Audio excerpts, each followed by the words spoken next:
Kheralu Nilkanth group દ્વારા દર વર્ષની જેમ આ વર્ષે પણ દિવાળી તહેવાર નિમિત્તે મીઠાઈ વેચાણ અને વિતરણ શરૂ કરવામાં આવ્યું છે। આ પરંપરા છેલ્લા 22 વર્ષથી ચાલુ છે। સવજીભાઈ દેસાઈની વાડી ખાતે 15 ઓક્ટોબરથી મીઠાઈ વેચાણ શરૂ કરવામાં આવ્યું છે અને સ્ટોક રહેશે ત્યાં સુધી જ ચાલુ રહેશે। નીલકંઠ ગ્રુપ દ્વારા સાગર ઘી અને માવાથી બનેલી મીઠાઈઓ જાતે કારીગરો દ્વારા તૈયાર કરવામાં આવે છે। બોમ્બે હલવો, ગુલાબજાંબુ, કાજુ કતરી, સોન પાપડી, બરફી તેમજ નમકીન અને ચવાણા જેવી વસ્તુઓ વ્યાજબી ભાવે ઉપલબ્ધ છે। ઓર્ડર અથવા ભાવતાલ માટે સંપર્ક કરો ભરતભાઈ દેસાઈ 94 280 89 091, સંજયભાઈ 94 260 37 012, રાકેશભાઈ 94 262 84 147। નીલકંઠ ગ્રુપ દ્વારા આ વેચાણમાંથી થતો નફો આદિવાસી વિસ્તારના ગરીબ બાળકોને કપડાં અને મીઠાઈ વિતરણ માટે ઉપયોગ લેવાય છે।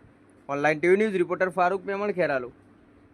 5 સ્ટાર ચોકલેટ પહોંચવાડી।